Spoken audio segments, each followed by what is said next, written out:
Kira moved through the shadows of the space station like a predator hunting prey. The other aliens quickly stepped aside when they saw her coming. Their eyes filled with terror as they pressed themselves against the cold metal walls. She was a Zephyrian, woman standing 7 feet tall with skin that shimmered like liquid silver in the dim light.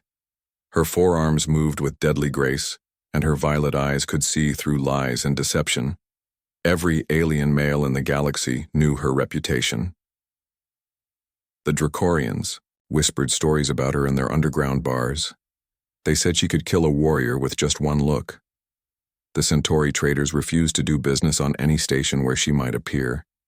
Even the proud Altarian generals would find excuses to leave when she entered a room. Kira had earned this fear through years of being the galaxy's most effective bounty hunter. She never missed her target, and she never showed mercy to those who crossed her path. The scars on her silver skin told stories of battles that would have killed any other being. But today something was different. She felt restless as she walked through the crowded marketplace. The usual whispers and fearful glances did not satisfy her anymore. She was tired of being alone. Commotion near the docking bay caught her attention. 3 Vulcan pirates were surrounding someone near the fuel pumps. Their massive bodies blocked her view, but she could hear angry voices move along human. The largest Vulcan growled, "This does not concern your pathetic species." A calm voice replied, "I think it does concern me when you are threatening an innocent merchant." Kira felt something strange stir in her chest. No one ever stood up to Vulcan pirates.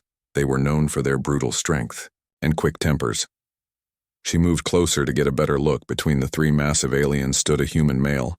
He was much smaller than his opponents, with brown hair and kind eyes. His name was Jake, and he worked as a mechanic on the station. "You should run, little man," another Vulcan sneered. "We will crush you like an insect." Jake did not run. Instead, he helped the small merchant gather his scattered goods. The old alien was shaking with fear, but Jake spoke to him gently. "It's okay, sir. These bullies will not hurt you anymore." The Vulcans roared with laughter at his boldness. They raised their massive fists, ready to strike. The other aliens in the marketplace turned away. They did not want to watch what would happen next, but before the pirates could attack. Kira stepped out of the shadows. Her forearms moved in fluid motions that made the air around her shimmer with danger. The 3 Vulcans froze when they saw her. Their faces went pale and their hands began to shake. One of them, actually, whimpered in terror. "The merchant is under my protection now," she said in a voice like cold steel. "Leave this place or face the consequences." The pirates did not need to be told twice. They stumbled over each other, trying to get away as fast as possible. Within seconds, they had disappeared into the crowd. Kira expected the human to run away too. Every other being in the galaxy feared her. But Jake simply walked up to her and smiled. "Thank you for helping him," he said, looking directly into her violet eyes. "That was very kind of you, kind." No one had ever called her kind before. Kira felt confused by his reaction. Where was the fear?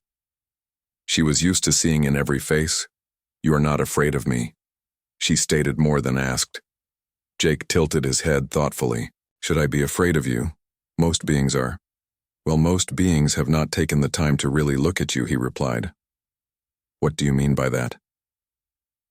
Jake gestured toward where the merchant was safely packing his goods.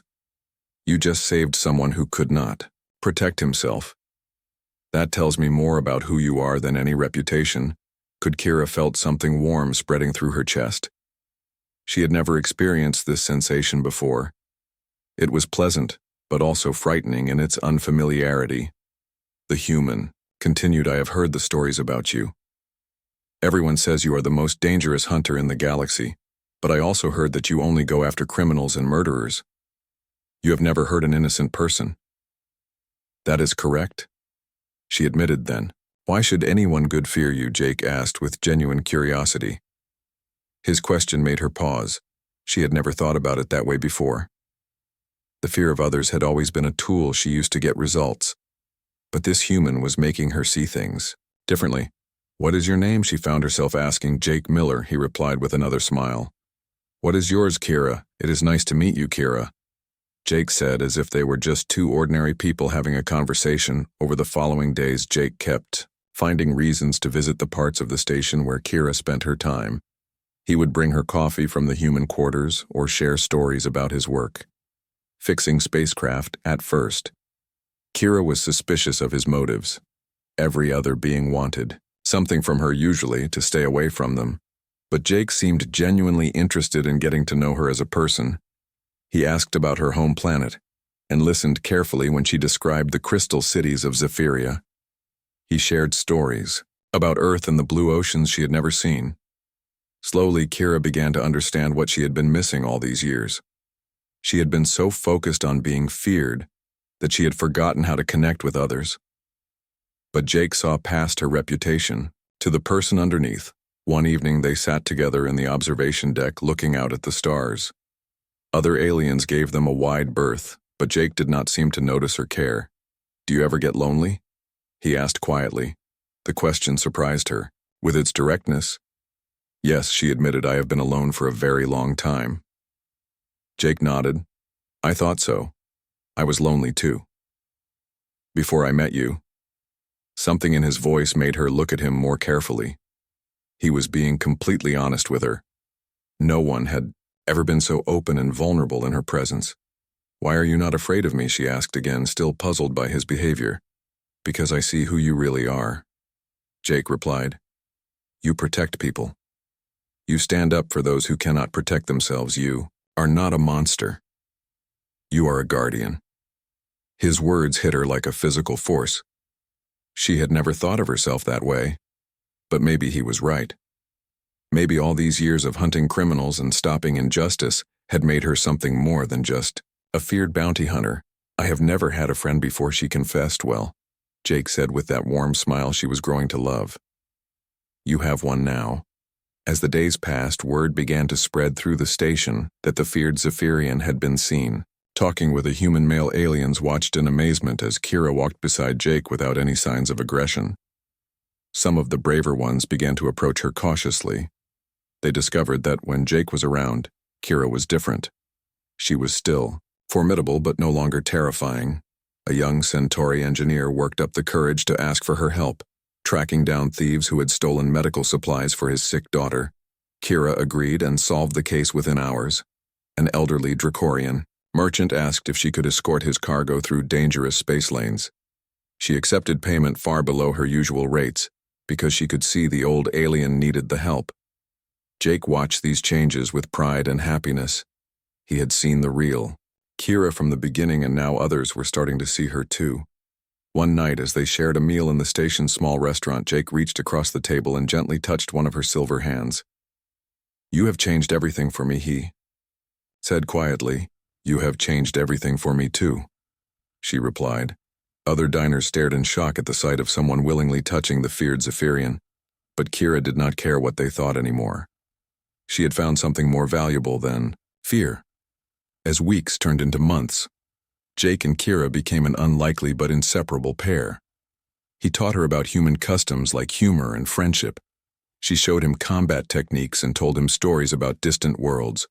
The other humans on the station initially worried about Jake's safety, but they soon realized that Kira would protect him with her life. And more importantly, they saw how happy both of them had become. One day, a group of dangerous criminals arrived at the station. They were the kind of beings that even other criminals feared. But when they saw Kira walking hand in hand with Jake, they decided to find another place to conduct their business. The station became safer and more peaceful with each passing day. The feared Zephyrian was still there, but now she used her reputation to protect, rather than intimidate. Jake had shown her that being feared and being respected were two very different things. And Kira had shown him that sometimes the most dangerous people are also the most loyal friends. Together, they proved that understanding and friendship could bridge any gap, even between species that had never trusted each other before. The galaxy was full of wonders and terrors, but Kira and Jake had found something even rarer. They had found each other, and that made all the difference in their universe.